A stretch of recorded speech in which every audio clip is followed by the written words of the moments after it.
For 8 years, I lived behind a curtain of beige walls and curated silence. To the world, I was Zach Harris, Julia's husband, her charity project. The quiet man who padded around in slippers while his wife climbed corporate ladders in heels. In our little Colorado town where image was currency and perception had more weight than truth, I was the footnote in her story. Julia liked it that way. She played her role well. The self-made executive with the pitiful husband who couldn't keep a job. She told people I was between ventures, but always with that smirk. The kind that made people lean closer, laugh softly, wonder what a woman like her was doing with a man like me. Even her friends joined in. Sherry, with her lacquered nails and overloud voice, always sniffed out the weakest one in the room. And Candace, polished and clinical, preferred to analyze my lack of drive, like I was a failed case study she couldn't quite scrap from her data set. They all smiled at me like I was a child showing up to a dinner party with mismatched shoes. I was Julia's punchline. That was the part they never saw coming, how much of their laughter I collected. Because I never fought it. I served the wine. Passed hors d'oeuvres. Smiled as they whispered. I watched the way Julia basked in their attention, drank from their praise as if her glass would never empty. She needed to be admired, adored, envied. That was the addiction.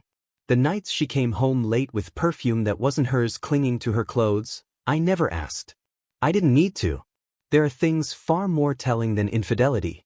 Like the way a woman looks at you when she thinks you'll never matter. But I was never idle. In the hours when she slept, or was out playing her role, I built worlds behind a locked door in the guest room. Neon Core started as a whisper of an idea, a what if I scribbled into a notebook the day Julia told me to grow up and get a real job. That night, I took my name off everything. The house. The bank accounts. I dissolved myself in plain sight. She never noticed. The only thing she ever really noticed was her own reflection. Neon Core grew faster than even I expected. A tech company disguised beneath layers of holding firms and phantom LLCs. I was founder and CEO, yes, but through alias after alias. I was the applicant. The recruiter. The analyst they never met but always feared. I walked into boardrooms with a different face, different voice, and watched them perform. Sherry and Candace both worked for Neon Core. They just didn't know it. They applied through recruiters I personally screened. Advanced through interviews I manipulated. Landed positions I created to observe them better. They thought they were climbing because they were brilliant. They weren't. They were pawns. And the irony? They actually were good at their jobs, at least when they weren't too busy indulging in corporate sabotage and backdoor deals. But I let it fester. I let them believe they were untouchable, irreplaceable. I watched Sherry inflate fake metrics and Candace launder departmental funds through dummy vendors she thought were airtight. Every transaction logged. Every email archived. I wasn't collecting proof for revenge. I was creating the perfect narrative.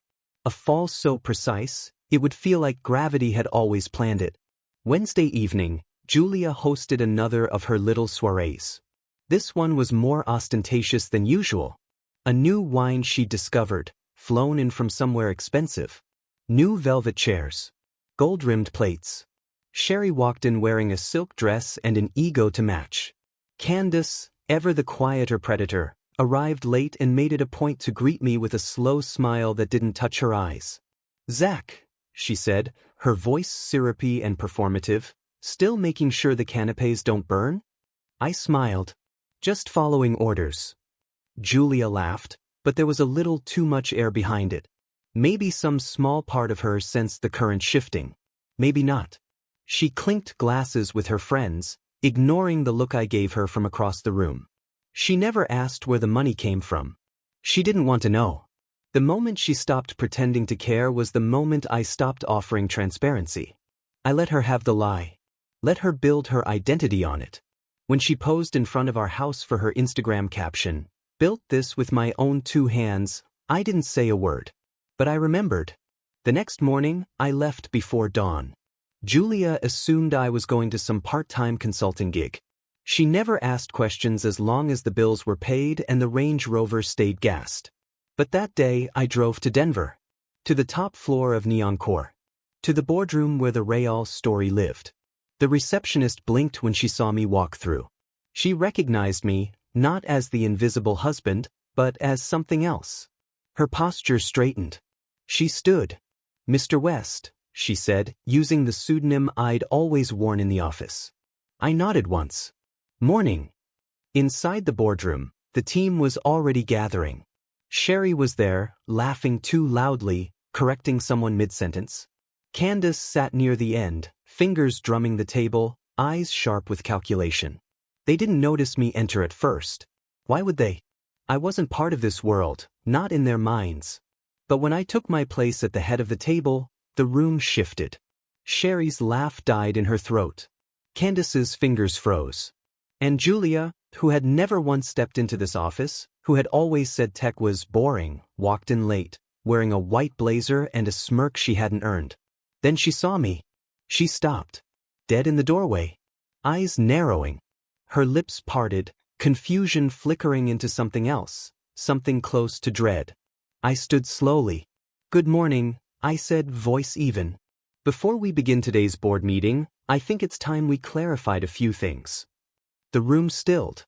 I reached into my case, pulled out a remote, and clicked. The projector came to life.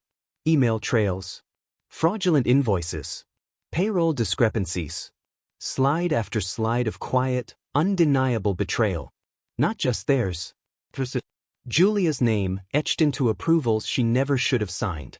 Luxury retreats disguised as offsites.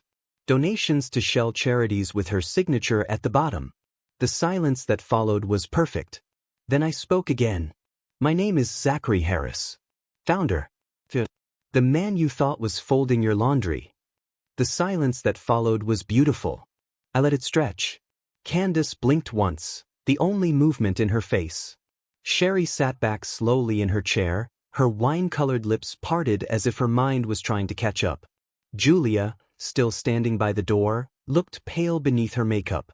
Her eyes hadn't moved from me. None of them spoke. That was fine. I'd waited years for this moment. I wasn't going to rush it. I clicked to the next slide. Sherry's signature approving fake performance reports. Bonuses issued to ghost employees. Candace's invoices from vendors that didn't exist outside of paper trails. I could hear her breathing now, too loud in the quiet room. A man across the table shifted in his seat, and she flinched. "I spent years watching this company from the inside out," I said, voice low, level. "Not as a CEO. As someone you didn't see. Because you didn't think you had to." Sherry opened her mouth. Closed it again. Candace swallowed. I turned to Julia last. "You thought this life was yours. The house, the money, the reputation. But it was mine. Always was. I let you believe the story you wanted because it served me better that way." Her mouth moved. No sound came out. My gaze held hers for a beat longer, then I turned back to the board. "I've already spoken to legal. By the end of today, none of you will be employed here. The evidence has been reviewed by compliance. You'll receive notices shortly. Security will escort you out." It felt surgical. Detached. But that was how it had to be. The board remained quiet. Not one of them defended the women. No one argued. They didn't dare. The presentation had already spoken louder than I ever could. I gathered my papers slowly, each movement deliberate. Julia's breath hitched when I walked past her. She didn't reach for me. She didn't even speak. She just stood there, like she'd finally realized the floor beneath her wasn't real. Like it had been crumbling this whole time and she'd never noticed. I left the room without a word. By the time I reached the elevator, I could feel the weight lifting from my chest, like air returning to lungs that hadn't worked properly in years. When the doors slid shut behind me, I leaned back against the wall and exhaled for the first time all day. But it wasn't over. By noon, the news had reached every corner of the company. 3 high-profile terminations. Fraud investigations pending. Julia had called me twice. I didn't answer. I returned to the office 2 floors down. My actual office, the one no one in my personal life even knew existed. I sat at the desk I hadn't used in months. The surface was clean, almost too clean. Like no one had lived there. But I had. Quietly. Every week, I'd come here under a different name, in different clothes, sometimes not speaking a word the entire day. Just listening. Julia's third call went to voicemail. Then a fourth. And then the text, "We need to talk." I looked at it for a long moment before setting the phone down. It took her an hour to arrive. She didn't knock when she walked in. She slammed the door behind her like that gave her back some control. It didn't. Her voice cracked. "You let me believe." "No," I said calmly. "You chose to believe." She stood there, blinking, arms trembling slightly even as she crossed them. "This is humiliating. Do you understand what you've done?" "I do." I looked at her without flinching. "I gave you the story you wanted. You just didn't ask who was writing it." I slid the folder across the desk. Inside was the prenup she had forgotten she signed, the one she hadn't read thoroughly enough. It outlined everything in clear, quiet terms. How our finances would remain separate, how her name would never be tied to any asset not personally earned. She had thought it symbolic. I'd known it would be practical. Her fingers trembled when she opened it. "You can't do this," she said, her voice smaller now. I tilted my head. "I'm not doing anything. This is already done." She stood there for a long time, as if waiting for something, mercy, maybe? Or for the version of me she thought she knew to crawl back out of the shadow I had grown into. But that man was long gone. If he had ever existed. Finally, she stepped back. Her mouth tightened into something bitter, but not angry. No, it wasn't anger I saw in her eyes. It was fear. The kind that comes from realizing the thing you leaned on never needed you at all. Security walked her out. I didn't watch. I just sat at my desk and turned back to my screen. Emails flooded in from the board. Some confused. Some congratulatory. One simply said, "Did you really build all this in silence?" I did. And now, I didn't have to be quiet anymore. The next morning, the office didn't feel like the same place. There was a shift in the air, subtle, but unmistakable. Doors that once stayed closed were now ajar. Conversations hushed around corners carried different tones. Relief, mostly. The pressure that had once seeped through the walls, the kind that followed Sherry's clipped heels and Candace's clipped judgments, was gone. Evaporated overnight. People didn't look at me the same. Not exactly fear. Not quite all. Something quieter. Respect, maybe. Or curiosity laced with recognition. For the first time in 8 years, I wasn't a rumor or a shadow behind the curtain. I was the one holding the pen. I moved through the halls slowly. No suit today. No armor. Just myself. The staff glanced up as I passed, but no one said much. They didn't need to. I wasn't here to be congratulated. I wasn't interested in applause. I was looking for someone. Maxine was in the far wing of the building, the AI division I'd quietly funneled the most resources into over the past 3 years. She hadn't seen me coming. Her head was bent over a monitor, fingers flying across a keyboard, half a sandwich untouched beside her. Her hair was tied back in a messy knot, 2 pencils stuck through it like forgotten weapons. She looked like she hadn't slept. She looked perfect. I knocked lightly on the doorframe. She glanced up, blinked once. Then stood. There wasn't a flicker of surprise in her face.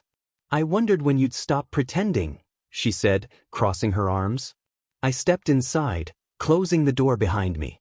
"You knew." She raised an eyebrow. "Not at first.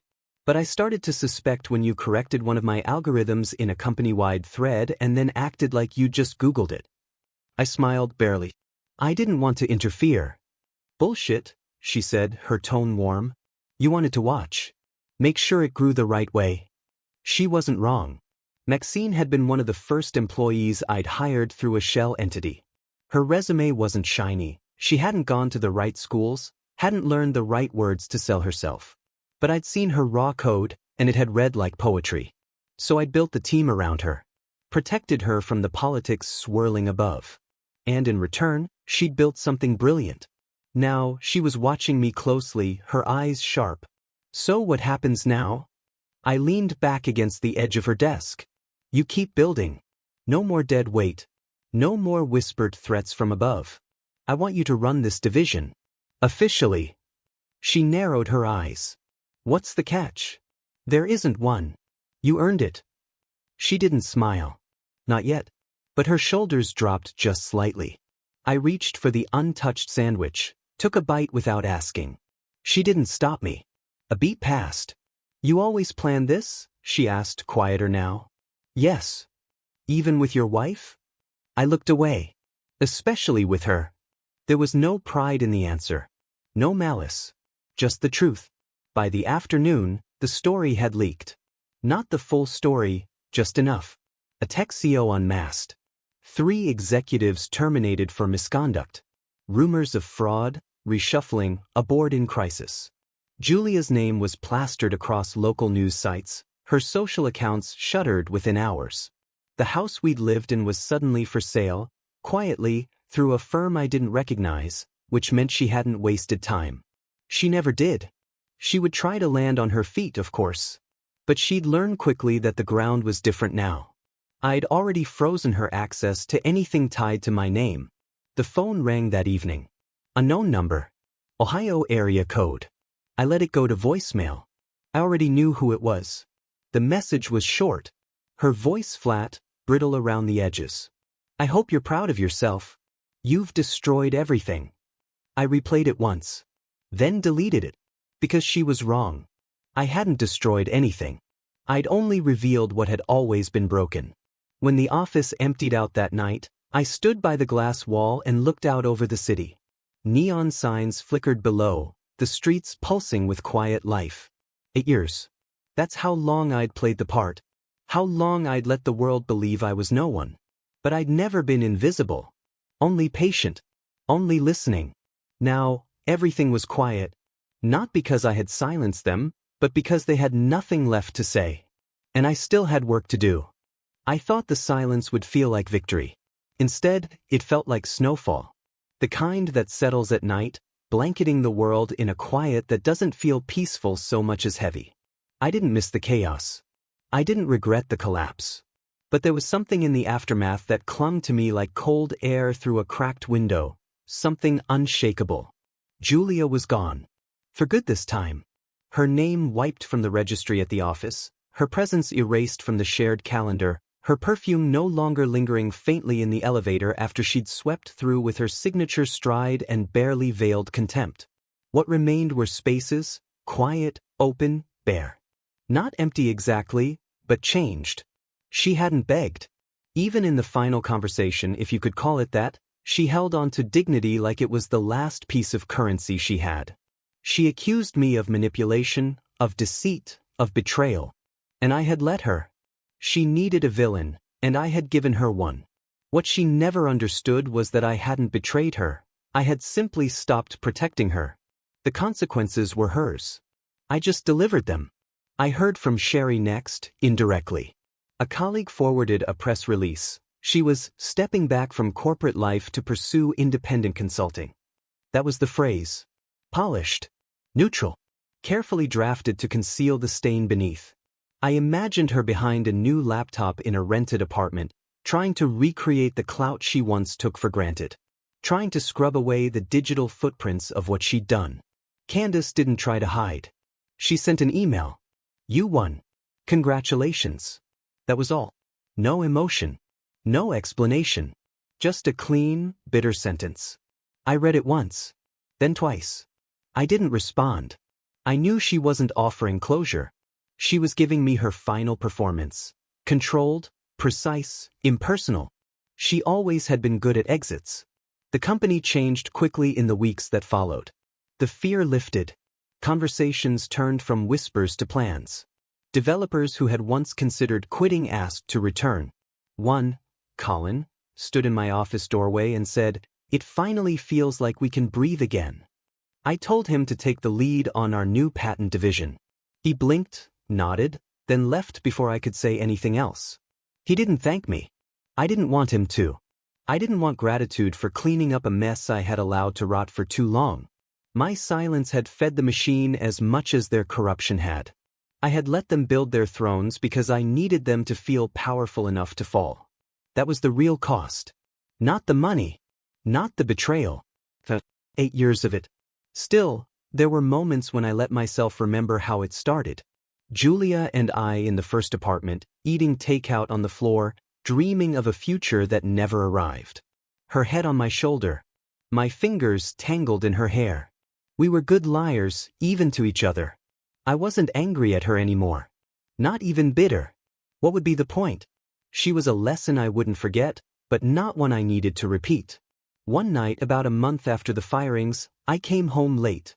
The house was too big now, too echoing. I had considered selling it, but part of me didn't want to let it go. Not yet. There was something satisfying in walking its halls and knowing the illusion it once held no longer had power over me. I moved through the kitchen, poured a glass of wine, and let the silence settle. Then I saw it, tucked beneath the edge of the coffee table. A photo. I didn't remember keeping it. It must have slipped from one of the boxes I'd moved out of her office. It was old, maybe 10 years. Julia and I, standing on the cliffs in Monterey, wind in her hair, my arms slung lazily around her shoulders. We looked happy. We probably were. Or we wanted to be. I didn't tear it up. I didn't burn it. I just set it on the counter and turned away. Because that version of me didn't exist anymore. The next morning, I stood before the entire company, my first real address as Zach Harris, not Mr. West, not the shadow, not the silent observer. Just myself. I told them the truth. About what we'd lost. About what we could now become. I didn't ask for loyalty. I offered transparency. Structure. A future built not on fear, but capability. I looked them in the eye and said, this company was never meant to belong to the loudest person in the room. It belongs to the ones doing the work, the ones who care when no one's watching. There was a beat of silence. Then applause. Not thunderous. Not overdone. Just real. It was enough. Later, alone in my office, I sat at the desk and opened my inbox. Hundreds of messages. Interviews, partnerships, investment offers. Noise. All of it noise. I filtered it away, looking instead for the email I hadn't told anyone about. From the university. A guest lecture invitation. Anonymous at first, just a note asking if the founder of Neon Core would consider speaking to students about ethical leadership. I clicked yes.